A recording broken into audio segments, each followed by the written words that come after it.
పేదల సంక్షేమం పట్ల, పేదల అభివృద్ధి పట్ల చిత్తశుద్ధి కలిగిన వ్యక్తి మెదక్ బీఆర్ఎస్ పార్టీ ఎంపీ అభ్యర్థి వెంకట్రామిరెడ్డి. చింతా ప్రభాకర్ ఎమ్మెల్యే.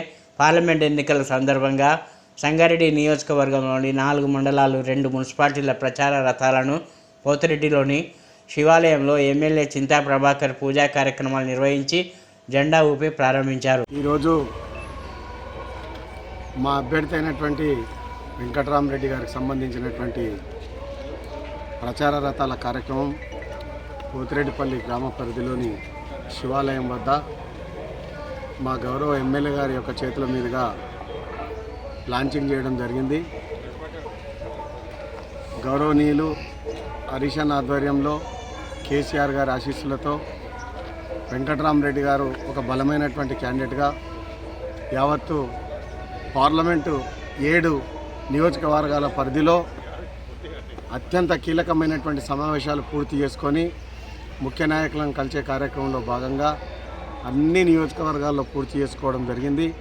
ఎటు చూసినా మంచి విద్యావంతుడు, ఒక ఐపీఎస్ ఆఫీసర్గా, ఐఏఎస్ ఆఫీసర్గా పనిచేసి ఉమ్మడి మెదక్ జిల్లాలో సుమారు 11 సంవత్సరాలు అయిన సుదీర్ఘమైనటువంటి ఉద్యోగ బాధ్యతలు నిర్వహించినటువంటి వెంకట్రామిరెడ్డి గారికి అనూహ్యమైనటువంటి స్పందన కింది స్థాయి నుంచి మరి పార్టీలకు అతీతంగా కూడా విద్యావంతులు, విద్యార్థికులు, స్టూడెంట్స్ చాలామంది కూడా ఇవాళ వెంకట్రామిరెడ్డి గారిని గెలిపించడానికి ముందుకొస్తున్నారనేటటువంటి విషయాన్ని మనం రోజు పత్రికల ద్వారా, మరి ఎలక్ట్రానిక్ ప్రింట్ మీడియా ద్వారా, ఇంటెలిజెన్స్ రిపోర్ట్స్ ద్వారా తెలుస్తున్నాయి.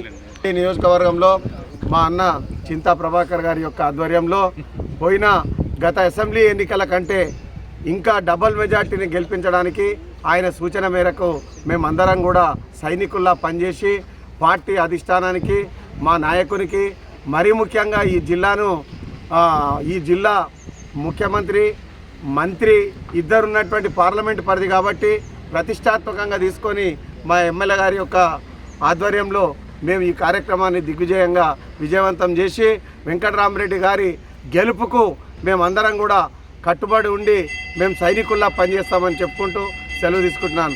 పార్లమెంట్ ఎన్నికల్లో భాగంగా మెదక్ పార్లమెంట్ నుంచి కేసీఆర్ గారు పంపించినటువంటి గౌరవ వెంకట్రామిరెడ్డి గారు, మాజీ కలెక్టర్ గారు, విద్యావంతుడు, మరి ఉన్న అభ్యర్థులందరికెల్లా ప్రజలకు సేవ చేయాలని తపంతో వచ్చినటువంటి వ్యక్తి కాబట్టి మరి బీఆర్ఎస్ పార్టీ అతన్ని సెలక్షన్ చేయడం జరిగింది. మరి ఎలక్షన్ కోసమే, ఏదో కలెక్షన్ కోసం వచ్చినటువంటి వ్యక్తి కాదు. ప్రజాసేవలో ప్రభుత్వ ఉద్యోగంలో ఉన్నప్పుడు కూడా మరి గరీబుల పట్ల ప్రేమ చూపించి వారిని అన్ని రకాల ఆర్థికంగా కూడా ఆదుకున్న వ్యక్తి వెంకట్రామిరెడ్డి గారు. మరి ఈ సమయంలో తెలంగాణ రాష్ట్రంలో కాంగ్రెస్, బీజేపీ ఎంపీలు గెలిచినా వాళ్ళ అధిష్టానానికి తలొగ్గి పనిచేయాల్సి ఉంటుంది. బీఆర్ఎస్ పార్టీ ఎంపీలు అయితేనే తెలంగాణలో జరుగుతున్న అన్యాయాల మీద పార్లమెంట్లో కొట్లాడే అవకాశం ఉంటుంది. కాబట్టి ఈ ప్రాంత ప్రజలందరూ కూడా మరి బీఆర్ఎస్ పార్టీని బలపరచాల్సిందిగా కోరుతా ఉన్నాం. సంగారెడ్డి అసెంబ్లీలో మొన్ననే మీ అందరి ఆశీర్వాదంతో ఎమ్మెల్యేగా ఎన్నికైనటువంటి అన్న ప్రభాకర్ గారు నిత్యం ప్రజలలో ఉండి ప్రజాసేవకు అంకితమైపోయి మరి అభివృద్ధి సంక్షేమ పథకాలు నా ప్రజలకు అందాలని చెప్పి తపన ఉన్నటువంటి వ్యక్తి.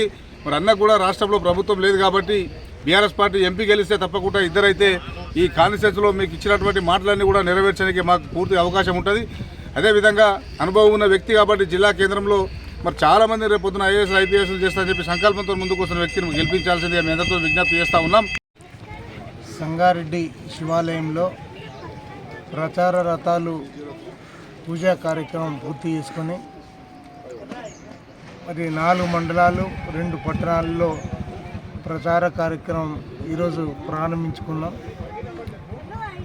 హరీష్ అన్న నాయకత్వంలో మా అధినేత కేసీఆర్ గారికి ఈ నియోజకవర్గం తరఫున పెద్ద మెజార్టీని ఇచ్చి అభ్యర్థి అయినటువంటి వెంకట్రామిరెడ్డి గారిని గెలిపించుకోవడానికి మా అందరి వంతు సర్వశక్తులు పనిచేస్తామని తెలియజేసుకుంటూ, మరి అందరికీ ఆమోదయోగ్యుడు, పేదల సంక్షేమం పట్ల, పేదల అభ్యున్నతి పట్ల చిత్తశుద్ధి కలిగినటువంటి వెంకట్రామిరెడ్డి గారు ఈరోజు అభ్యర్థులందరిలో మంచి అభ్యర్థి, ఈరోజు ఐఏఎస్ చేసినటువంటి అభ్యర్థి.